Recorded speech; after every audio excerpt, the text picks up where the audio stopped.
Okay, welcome everyone. Thank you for being here this afternoon. My name is Colleen Dwyer-Deal, and I'm a member of the Outreach Work Group for the Cancer and the Environment Network of Southwestern Pennsylvania. I'm also the co-clinical director at Cancer Bridges. And today is the fourth lecture in our new speaker series. The series is a project of the network, which is composed of organizations and individuals who are concerned about environmental chemicals and how they are contributing to our region's high rates of cancer. The organization co-sponsoring today's webinars are Cancer Bridges, formerly our Clubhouse and Cancer Caring Center. At Cancer Bridges, we provide support for those impacted by cancer, including counseling, support groups, health and wellness classes, family and youth activities, and much more. Young Adult Survivors United, a community in Western PA for young adult cancer survivors and their co-survivors, and the Leukemia Lymphoma Society. LLS focuses on blood cancers and improving the quality of life of patients and their families through research, education, policy, and advocacy. The websites will be posted. The websites for these organizations will be found in the chat. Now I wanted to introduce today's speaker, Nathaniel L. Burden, Jr. Nate is a radon scientist and radon national and state certified trainer. He is the chapter president of the American Association of Radon Scientists and Technologists and a board member of CR3, Citizens for Radioactive Radon Reduction.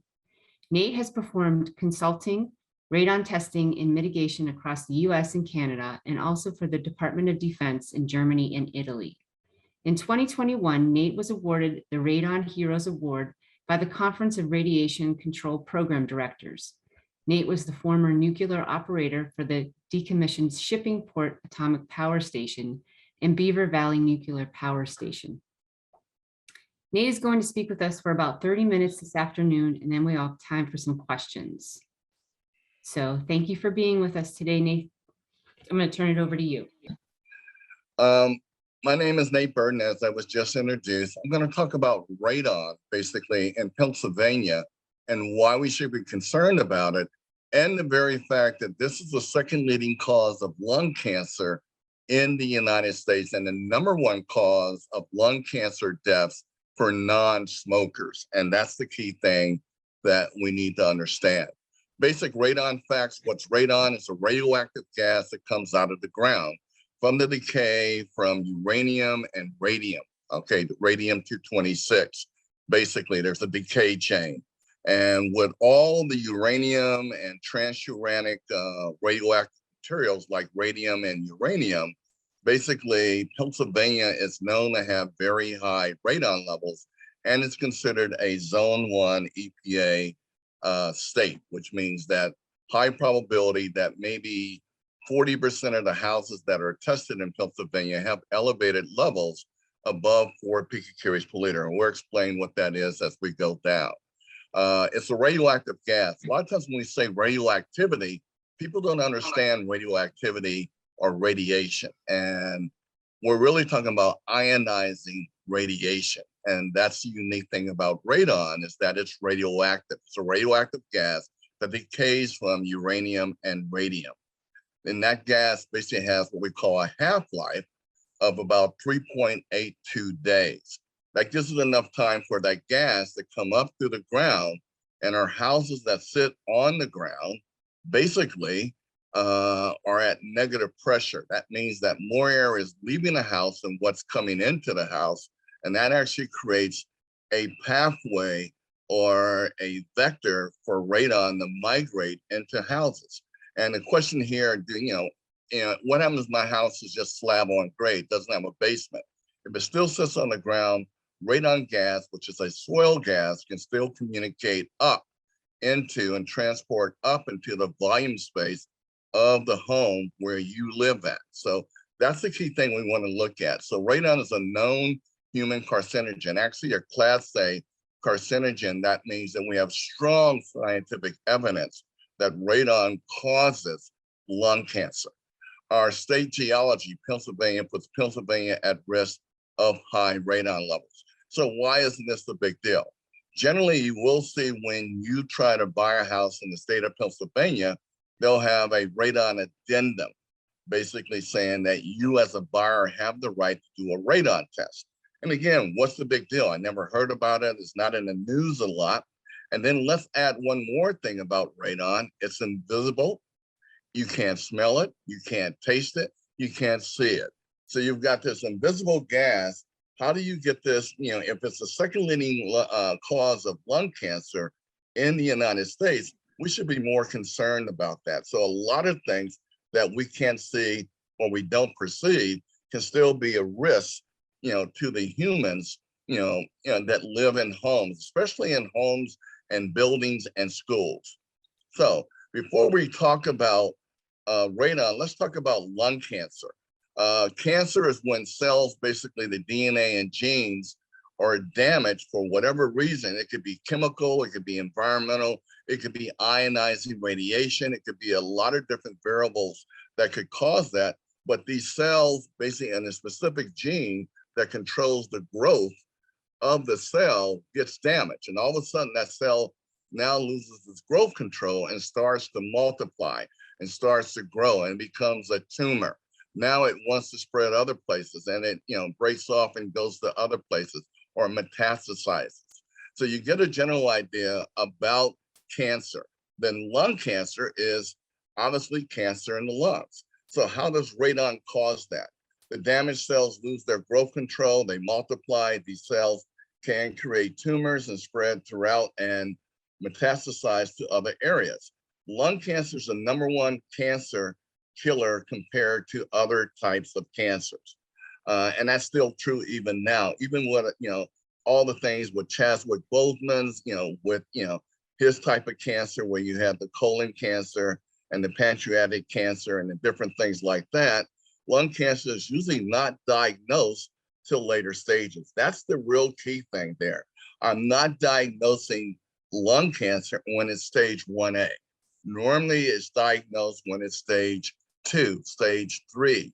And normally you get to the later stages, the less survivability that you have.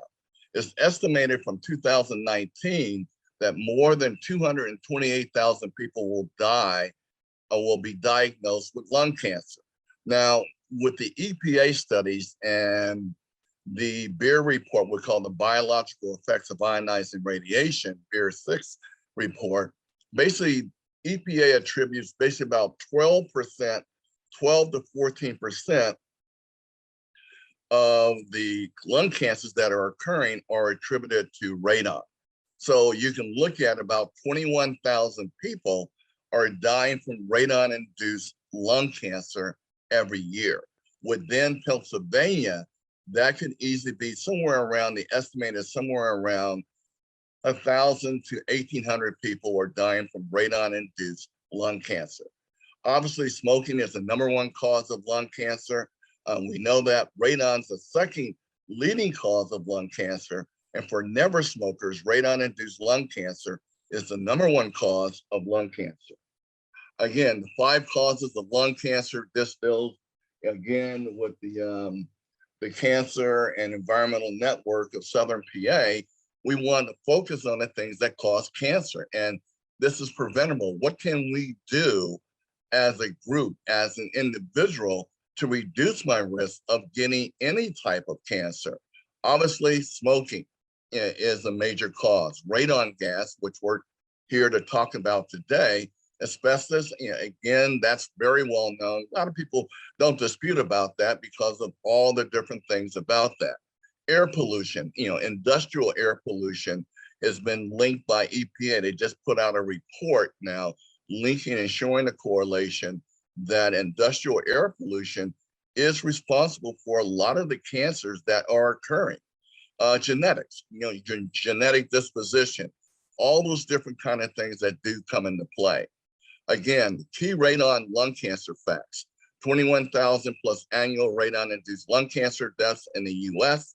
This is actually a chart there taking from the US cancer mortality by selected cancers. This is just a chart there. Notice that radon-induced lung cancer is 21,000 lung cancer deaths are attributed to exposure to radon. Now, the question here, because I say that, how do I get people to believe on an invisible gas that I can't perceive, I can't taste, I can't smell, that is really a health risk? And how do I get people to react and say, what do I need to do, number one, to test for this? And what do I need to do to reduce those radon levels in my home, in my building, in my child care center, in my school?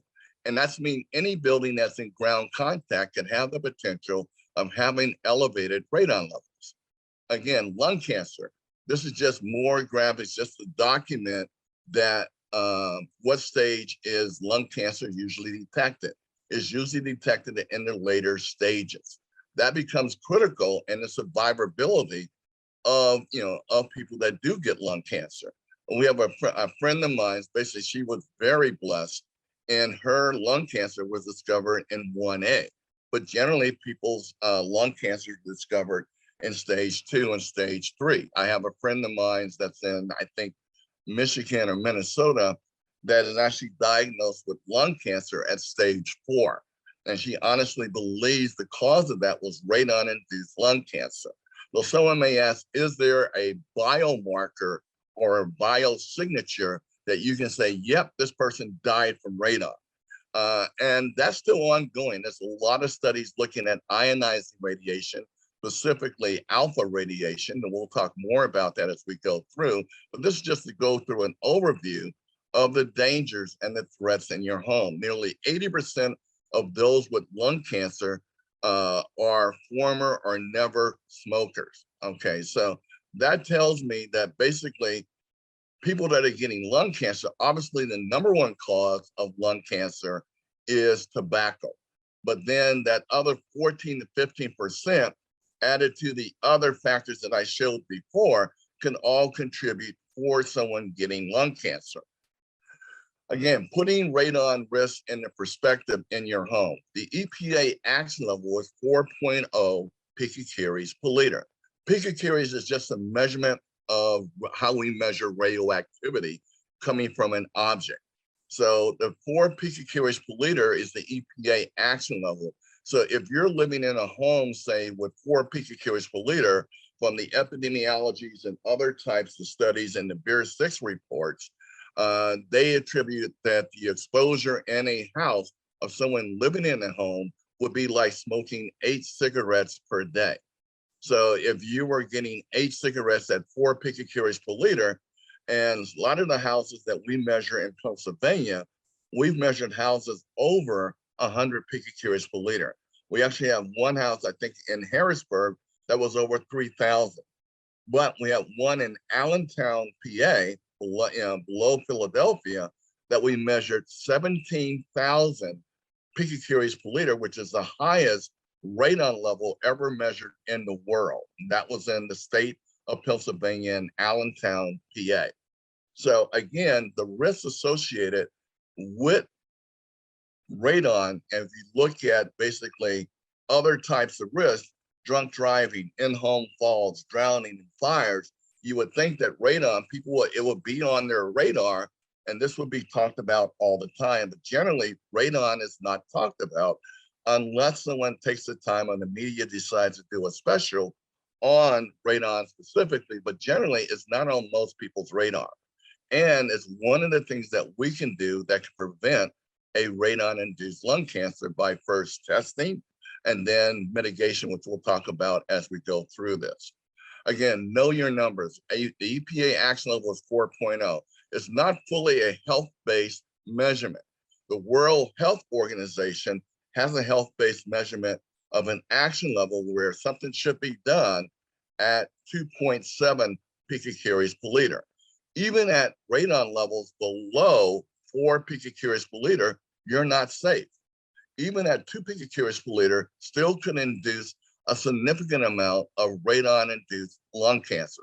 So just because you have your house and it's measured at 3 picocuries per liter, if it was my house, I would probably still want to get a radon mitigation done to lower that level as low as reasonably achievable.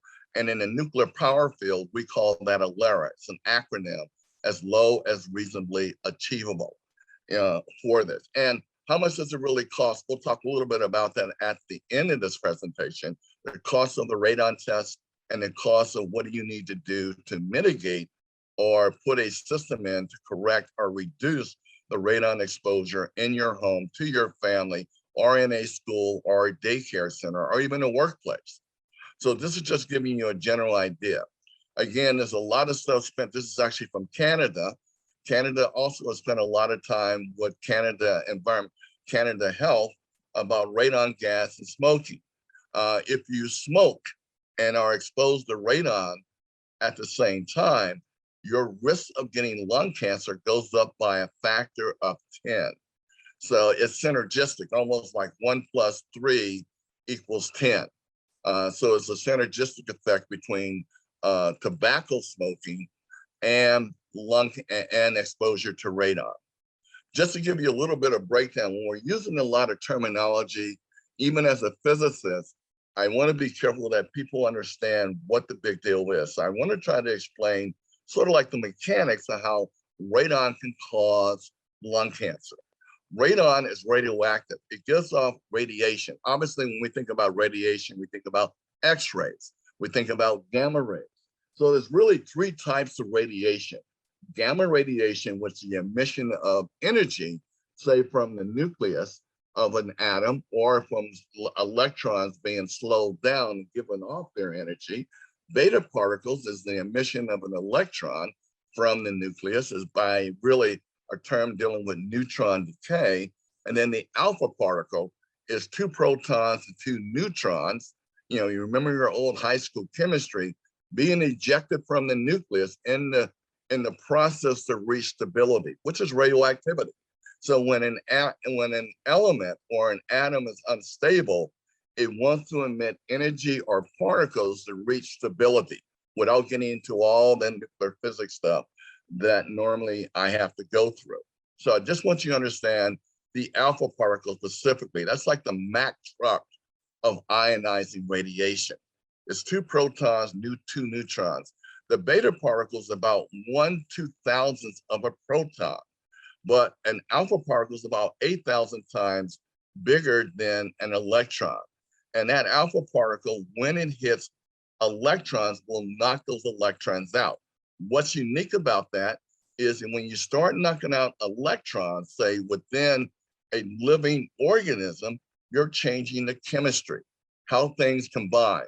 Water, covalent bonding, and ionic bonding. And remember, our bodies communicate by chemistry. If you ask what was the language of how the body communicates, the diseases and everything is all related to chemistry. Diabetes is a chemical disease dealing with insulin. When you see something, it activates something in the brain that releases a nerve, and then it creates adrenaline, and you get that flight or fright. Everything is by chemistry. So when you have things that are affecting the chemistry of the body, that's when we want to be concerned about. And then dealing with radiation, okay, nuclear radiation, just to be careful, but just radiation in itself is we want to be able to be concerned about that. So the bullets of ionization, as what I call it, sounds like a rock band, but alpha particles can be stopped by a sheet of paper. So what's the big deal about radon? All I have to do is just wear clothes and I don't have to worry about it. But radon is a gas.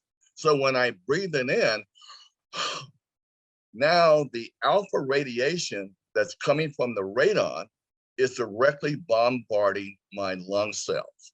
And that's causing ionization and direct damage to the DNA and to the water in the cells. Now that can cause a cell to become genetically damaged, especially a gene that controls the growth control. Once that damage occurs, that gene now becomes cancerous. So those are the things there that we want to be aware of. So I wanted to use some graphics to sort of point this out so people could see, how does ionizing radiation do harm? The ionizing radiation goes zipping by. It hits the orbital electrons of the DNA. And then it breaks those, knocks out those electrons. You break that bond, and you can get what we call a DNA double strand break. And there's a lot of information, a lot of studies done on ionizing radiation and its ability to cause damage to the DNA and to other parts of the body. And now you create a cell, a cancer cell that's lost its growth control due to damage of the DNA itself. And now that creates a tumor. That's a big deal about ionizing radiation. So, and the radon gas also decays into its radon decay products. And those are the major alpha radiation emitters, polonium-218 and polonium-214. Now, because I said before, radon is a gas. If it was a solid, we wouldn't be here today talking about radon. It just would be trapped in the ground and would never get out. But because it's a radon, because it's a gas, I now breathe that in. The radioactivity is being delivered directly to my lung cells. So it's bombarding the basal cells of the lungs and causing that damage. And that's where you begin to get the actual DNA damage that can occur to the cells, how radon as an invisible radioactive gas can cause radon-induced lung cancer. So just want to use a couple of different pictures just to give you a general idea of what that looks like. As I said before, the radon decay products, polonium-218 and polonium-214, they have an alpha energy, what we call high linear energy transfer alpha particle of 6 million electron volts. Now, doesn't really mean a lot to you, but what that does mean for someone that's in health physics or in radiation physics, it basically means that that alpha particle can cause thousands of ionizations within your body. So when you're breathing that in, it's not just one alpha particle, but that Mack truck can actually hit another one and another cell and another cell. And eventually, the more radon, the more exposure, the more dose to your lungs, the higher the probability that you could get lung cancer. It does not mean that everybody that is exposed to radon gas will get lung cancer. So we look at risk. So maybe out of 1,000 people that are exposed to 4 picocuries per liter, and they don't smoke, 6 of those people will basically get radon-induced lung cancer. So that's what you're looking at there, okay? And the people that do smoke, that risk actually goes up higher. So you're actually looking at someone that maybe around 62 people will get radon-induced lung cancer because they smoke and are exposed to radon. Again, just better pictures just for people to get a general idea of the DNA molecule. So when an alpha particle comes in and hits that molecule and breaks a bond, we can get what we call a double strand break. And that's been linked toward different types of cancer, especially with ionizing radiation. Again, just to get a little bit more pictures there, the radiation comes in, hits the DNA molecule, and that breaks that up. That's one way. The gene gets damaged and it doesn't repair itself correctly. And now that gene has mutated, and now that cell has lost its control because that one particular gene that controls growth control has been damaged by the alpha radiation. The other thing that can also happen is that the alpha radiation can also ionize or the water and break the water up into free radicals and different things like that. OH is very reactive and will attach to the DNA and cause other types of damage. So we got 2 levels. One, a direct hit can cause damage to the DNA. The other one is the indirect effect where we're ionizing the water, which is creating more free radicals. The more radiation, especially ionizing radiation, the more free radicals that can be created besides the direct damage to the actual DNA. If you watch the movie Chernobyl, okay, on HBO, that was a real good example. It's a very depressing movie in my mind, but just the idea of people learning about radiation and what it would do, that so high levels of radiation that someone would actually be exposed to that and die within minutes, okay? Just from all the destruction to the cells, where the cells are actually dying and organ failure was rapid with the exposure of high levels of radiation. So you'd be able to get a feel for that. And all of that was invisible.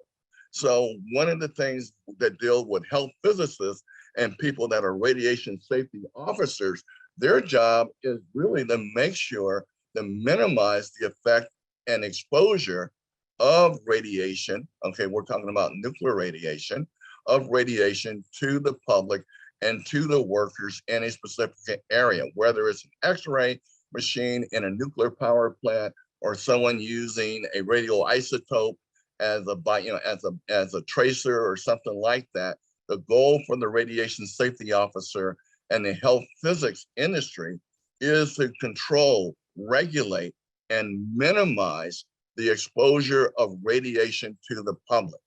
And when we get to that, when I say what is the greatest exposure to the American public dealing with ionizing radiation, first thing that will come to a lot of people's minds, nuclear power plants. That's not true. The greatest exposure of ionizing radiation is the exposure to radon gas, just to give you a general idea. So the cost of radon-induced lung cancer. Let's think about this. This is one of the things when I talk to state senators and even federal senators about, radon and doing more regulatory and regulations and laws to reduce this risk to the American public. Let's look at this: 21,000 lung cancer induced lung cancers. Radon cancer is usually diagnosed in the later stages. We agree with that. Survival rate is about 5 to 15 years, depending on what stage it's discovered in. 12 to 14% of the total lung cancers are linked to radon. And there's actually, I actually looked up a study that was a cost of lung cancer. So how much does it cost when you get lung cancer? You've got the chemotherapy, you've got the diagnosis, you've got radiotherapy, all those different things. And the treatment cost is around $120,000 compared to $45,953 for receiving initial treatment only.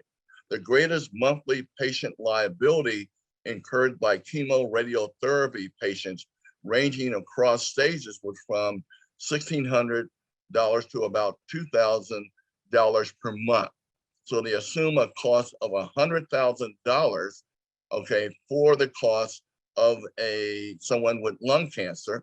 And if we could cut that 21,000 radon-induced lung cancers by half, you would look at that cost and you would say, wow, we can, if the initial cost, say for the 21,000 at $100,000 for each one getting radon-induced lung cancer would be about $2 billion. So if we cut that in half, we would actually cut $1 billion from the overall medical impact to the overall medical and hospital industry. That to me is critical, okay? And besides saving someone's life. So you look at numbers, you look at this, it's well worth it to spend the money for a radon test and a radon mitigation compared to what it costs if you get lung cancer. That's my whole point there. Radon is part of the Pennsylvania Cancer Coalition Program. I sit on that, that committee, and we do spend time talking about radon. Hopefully we'll be able to do more about that. Radon in schools and daycares. You would think that this would be critical for most people. Radon in schools where our children are more susceptible to radiation damage. Their cells are multiplying a lot quicker. They're going through a lot of different changes, and they're more sensitive to environmental factors and things like that, especially in a process where cancer can occur, whether it's some sort of bloodletted disease or some brain cancers and things like that, where they've noticed clusters in areas, and a lot of that has been attributed to industrial and environmental exposures that are occurring to our children. And what can we do to reduce that? So what I just talked about before is you would think that schools and early learning training school areas like daycare centers and things like that would be a focus on what we needed to do to reduce that risk to our children also. Now, this is right out of the EPA document. For most, how are we doing with time here? Going pretty good. For most school children, staff, teachers, and essential personnel, the second largest contributor to their radon exposure is likely to be their schools, preschools, and environments. Most kids over a year spend over 1,000 hours in a school. So that becomes critical that we want to be able to address radon, and it should be on our radar, especially when it only costs anywhere from $15 to $20 for a radon test to know that if you have elevated radon levels in your home. Again, how does radon get into a building? Because it's a gas, concentration gradient diffusion. Gases will go from a greater concentration to a lesser concentration. Pressure differentials. Your house tends to be at more negative pressure, more air is leaving the building than what's coming in. This just gives you general ideas how radon can enter into a home or into a building. Cracks in the floor, perimeter channels, floating channels, French drain systems, sump pits, all these different things. Even radon can go up through the concrete itself. It's a monatomic atom. It's not like a diatomic atom like, hydrogen or something like that. This is a map of EPA, just showing you that EPA is a zone 1 map. The areas that are red have a high probability of having radon. Notice that little area that's yellow. That's Philadelphia. So you would have realtors say, well, there's no radon in Philadelphia because that's a low, potential area. So Philadelphia doesn't have any radon. That's not true. When I lived in Philadelphia, we measured radon levels over 200 picocuries per liter in the Philadelphia county. Okay, so you look at all these different kind of counties, obviously radon is throughout the whole area. About 40% of PA homes have radon levels above the EPA action level. Pennsylvania has the highest radon levels measured in the United States and in the world, and that was in Allentown, PA at 17,000 picocuries per liter. Keep in mind that the EPA action level is 4.0. Again, this is just Allegheny County, just to give you a general idea, just by zip code of where the levels are. Obviously in Wexford and those areas there, where new construction is going on all the time, we're measuring levels up in the hundreds and 200 picocuries per liter. That's just in Allegheny County. And this map is probably over 15 years old. So you're looking at, that doesn't mean, well, that map is old. All that means is the more testing you do, we find out more and more homes have elevated radon levels. This is actually pulled from the EPA, from the Pennsylvania DEP website by zip code, where we look at, say, Penn Hills Elementary School area in that area. And then the number of tests that have been done, this is about 13 years old. The maximum level measured was 101 picocuries per liter, and the average radon level in the basement was 5.0 picocuries per liter. Richmond Elementary School, again, the average radon level is 8 picocuries per liter, with the highest level measured at 325.7 picocuries per liter. Wexford Elementary School, just for that zip code of 15090, we look at 8.9 picocuries per liter as the average. Even on the first floor, the average is over the 4.0 picocuries per liter. And we can go by, just wanted to just show you different counties across Pennsylvania that, yeah, radon is a serious issue.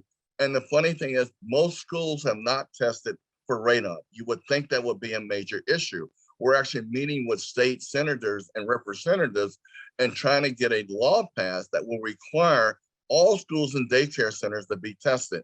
There are states that have this requirement already. Florida, New Jersey, you cannot get a license for that. Let's see, where we're getting 12:40:35. I'll try to hurry up and Zoom finish this up very quickly. But let's just give you a general idea of the appreciation that radon is throughout Pennsylvania. This should be a major, big deal for everyone. The only way to know that you have an elevated radon level is to do a radon test. That's the key thing that we want to be able to deal with. The messages are very simple. Radon-induced lung cancer is preventable. Very simple, by doing a $20 radon test and doing a mitigation to reduce it, which is not much. Again, this is actually a picture just to show you. I think people understand things graphically a lot better. This is a house in Pennsylvania with 100 picocuries per liter. Think about that as your lungs, where you're breathing in 6 liters of air per minute. And let's say 100 picocuries per liter, that's all those alpha particles you actually can see in this cloud chamber is actually showing the actual alpha tracks, leaving that track from the alpha particles decaying from the radon and the radon decay products. So those alpha particles are actually the alpha particles that would hit your lungs as you breathe. So you can obviously see that the potential at high radon levels, that you have a higher potential of getting a radon-induced lung cancer. So if you got lungs, you can get cancer. That's the key thing there. Again, the key thing is the test. I can't emphasize the importance about that, where people think, well, my next door neighbor's house was only one, so I don't need to worry about that. My house most likely is one. That's not true. We've actually measured houses with 1 and 2 picocuries per liter, and we found out houses right next to it were 20 or 100 picocuries per liter. So the only way you're going to know is to do a radon test. So that's the key thing there. This is what the detector looks like. It's a charcoal canister. I could do a whole course on how they just work for that. The cost is about $20 compared to what you get if you get lung cancer. This is really cheap compared to that. Again, you really want to test for radon. That's all this is all saying for that. It's preventable if we do the testing and then we do the remediation. What does the remediation look like? This is just very quickly, and I'm almost here. It's simply a pipe in the ground, and we have a fan that's putting a negative pressure in that pipe, and all the radon now follows that negative pressure. So like, you know, the Pied Piper, all the radon now is falling through that because of that negative pressure, and is removing the radon before it goes into the living envelope of the building and pushing that to the outside. The cost of that mitigation system ranges anywhere from about $800 to about $1,500 on the average. And you look at all the other types of things, you have to replace your roof. You're going to spend a whole lot of money replacing your roof than you are on the radon mitigation system. These are just examples of an actual radon mitigation system in Pennsylvania. Again, the big deal about this is you really want to test, you really want to mitigate, but this is a serious issue that we need to look at both schools, daycare centers, workplaces for this. It's a big deal that we need to really address it. If we really paid this attention, is my general feeling that if we did this, we could reduce the radon-induced lung cancers that are occurring by at least 50% within the next 5 years. And that's one of the goals for the Pennsylvania Cancer Coalition at the same time. And that's it. Thank you very much. Thanks, Nate. Appreciate that. We do have a Trying question. to hurry up there. No, I know it's a lot of information to do in a short amount of time. We have a question in the chat from William. I'm just going to jump in. And he asks, why are daycare and school facilities not required to be tested nationally? This seems to be an easy fix, or an easy thing to implement, sorry. It is an easy fix, but the problem there is if we ask it, there was actually something done with the Rosin report. This is maybe 15 to 20 years ago. Someone came in the state of Pennsylvania, offered free radon tests for any school district that wanted to do radon testing. Guess what? Most of the schools turned it down. They didn't want to know. Their logic was, if I don't know about radon, then I don't have to spend the money to mitigate radon. It was not about the health and safety of the kids. It was the idea, I don't have to worry about it and I can't be held liable for it. I agree that it should be obviously a key issue that should be done for every single school. There's 16 states that have rules and regulations requiring that daycare centers and schools be tested, but Pennsylvania is not there yet, even though they have the highest radon levels in the United States, and basically the whole state is basically red. So we're working now with Women for Healthy Environment, with the Pennsylvania Cancer Coalition, and with even my organization, the American Association of Radon Scientists and Technologists, and meeting with state senators and even federal senators to get regulations on this right now. HUD has gone to at least requiring for all their HUD managed properties that radon testing has to be done. If there's elevated levels, at least for HUD buildings, they have to be mitigated. But for schools and daycare centers, that has not happened in Pennsylvania, which I think should be a critical thing. But the only people that can do that is you, is going to your state senators, going to different peoples and making this an issue that needs to be addressed, especially when it's relatively cheap compared to preventing someone from getting any kind of radon-induced lung cancer or even any associated other types of cancers. There's other studies that say, that it can cause other types of cancer, especially among kids. So those are things I think can easily be done. And what I wanted to do is just go through quickly, at least with a little bit of the scientific evidence, to show you that this is really a serious problem that needs to be addressed in Pennsylvania and does not cost an arm and a leg. And think about it, if I could prevent half of the people in Pennsylvania, which is estimated to be about anywhere from 1,100 to about 1,500 people dying from radon-induced lung cancer just in the state of Pennsylvania, that would be tremendous in what we could do in saving lives. And that's really my ultimate goal for this. Okay, hopefully Nate, I answered your question. Go ahead. we have probably a bunch more questions here. Next one, you mentioned workplaces. Can you speak a little bit about how to apply the federal OSHA limit of 100 PCI an hour TWA based on a 40-hour work week? And what that really refers to is what we refer to when we measure radon decay products, it's called working levels. And then the actual dose radiation exposure relative to radon is measured in working level months. Okay, so it's the amount of time that you spend, say 170 hours in a room. The action level, or their PEL for OSHA, is 4 working level months.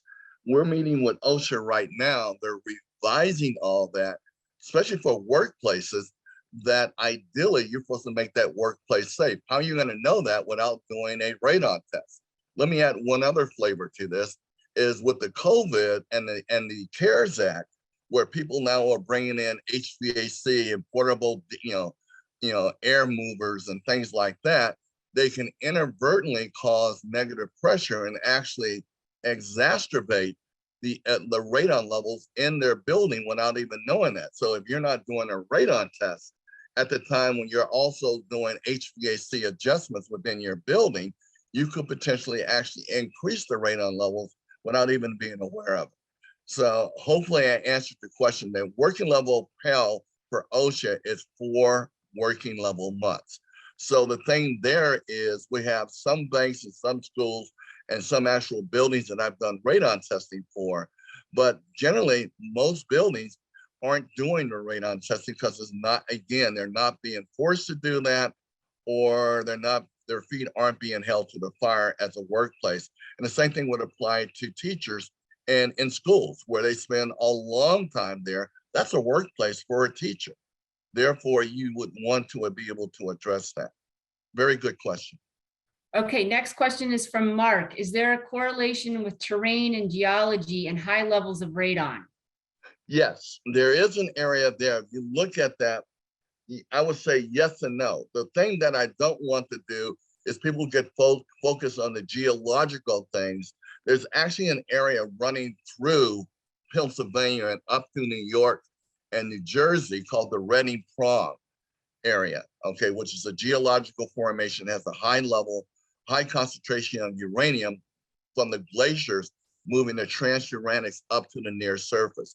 There is a correlation there, but the key point is that went to most of Pennsylvania. Therefore, that's why they say over 40% of the homes in Pennsylvania have elevated radon levels above 4.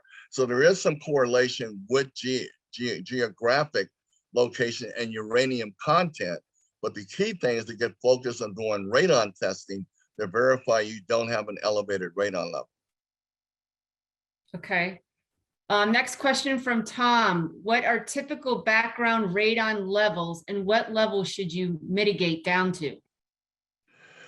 The level that you should mitigate down to is below 4 picocuries per liter. My rule, and what we usually when I do training courses for my mitigators that I train, We want to design the radon mitigation system to get it down as low as reasonably achievable. The action level was 4, so you want to get it down below 4. At least that reduces the risk.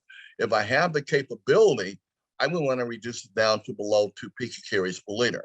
But right now, the action level was 4, but when I designed my system with Alera, I want to get that system down as low as possible, not just below 4. If I can get it down to 2, I will design the system to get it down below 2. Okay. Next question from Gregory. Any suggestions on what steps to take after levels above 4 PCIL are found by an RSO, but administration refuses to take action?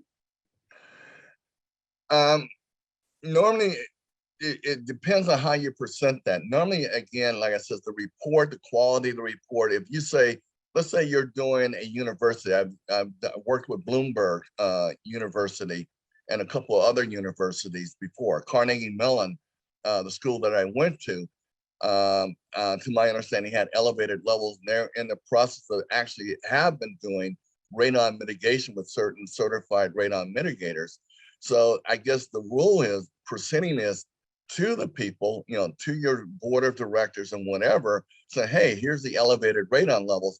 I will be glad, I'll give you my email. I'll be glad to provide to you the reference information.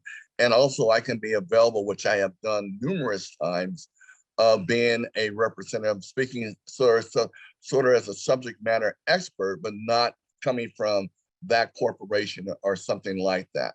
And that's what a lot of companies and colleges and universities and buildings and even hospitals I work with, UPMC, that we've worked with in doing exactly that same thing.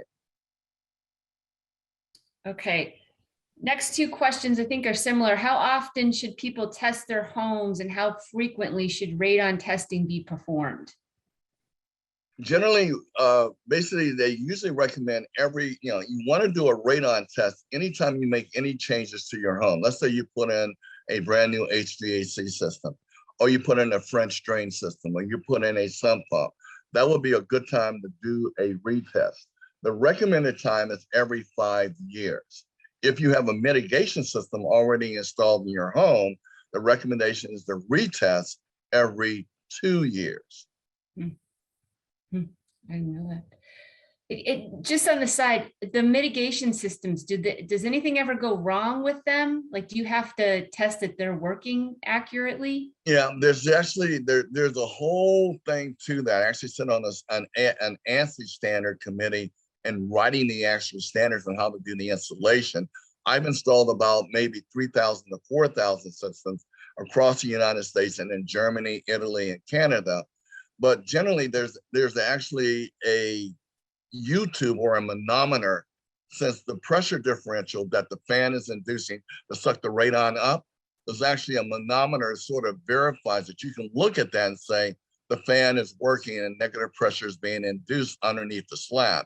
So it's sort of like a monitoring or maintenance system that is built into the system. That's a requirement for any radon mitigation system installed in the United States, and specifically in Pennsylvania.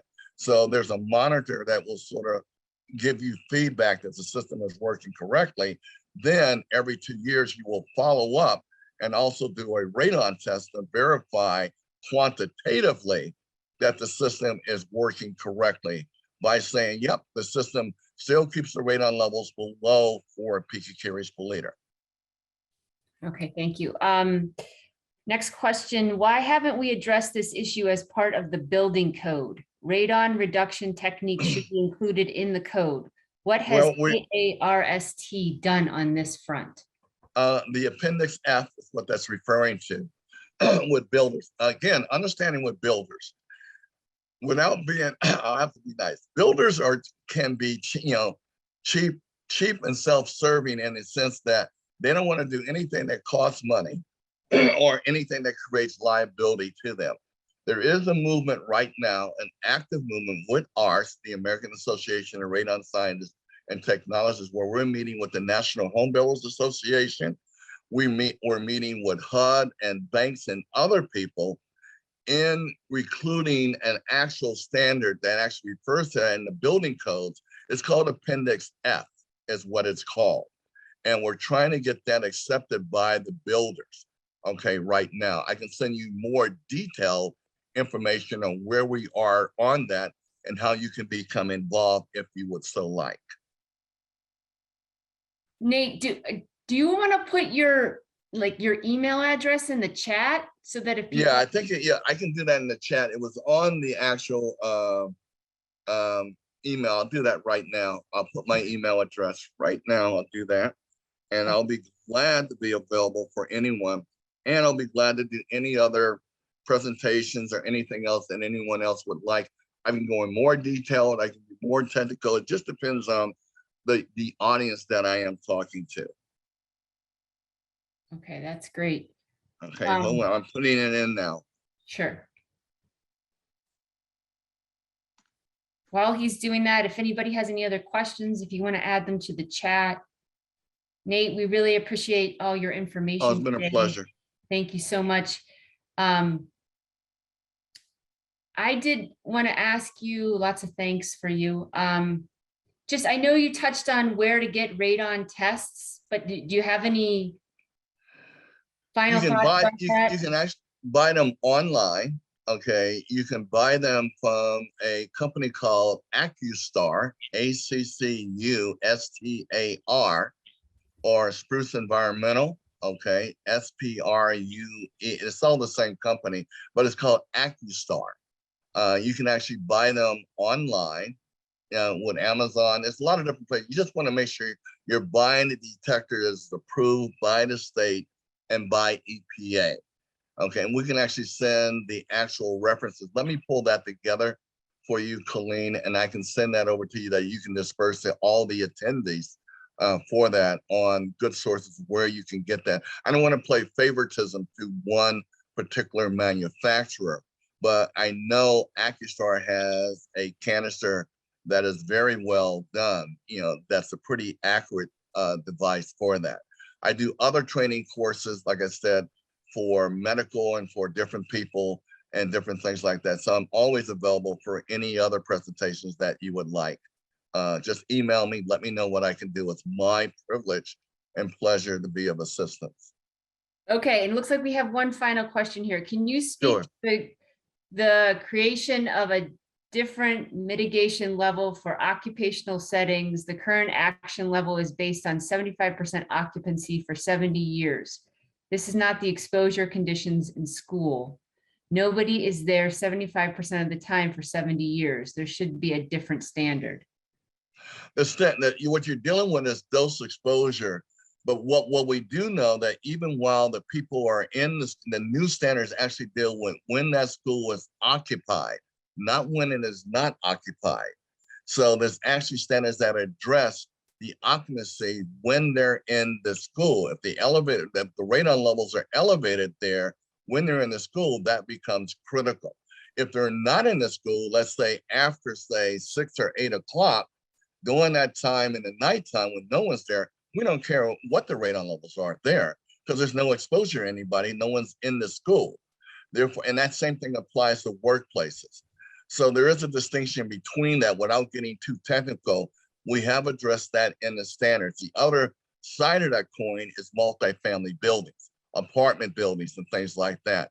We consider those occupied 24/7 as opposed to a school or a workplace that is occupied during the time that they're there, which is one of the reasons why we don't want to do testing when no one's there, like say spring break, where a lot of schools want me to come in and do testing.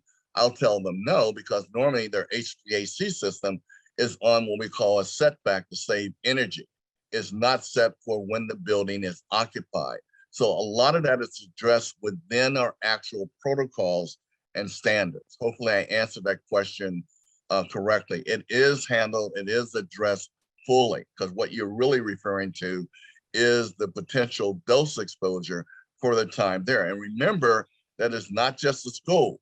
If you've got radon in your home, you got radon in your school, you got radon in your workplace, then you're getting exposure from all those different places. Okay. I think that might be it for questions. Okay. I think that's a wrap, Nate. Thank you so much again for all the information and Oh, thank you. any of those radon tests that sites, you can send that information to Mia and we can try to get it out to everybody who's been on the call. I don't know how that works exactly, but we'll work on what we can do for that. Okay. Okay. All right, everybody. Thanks for being with us today. We will keep you posted on our next presentation that will hopefully be in February. We'll get that information out as soon as we know it. And thanks for being with us. Stay warm. We'll see you soon. Thank you. I have one last thing to say other than thank you, Nate.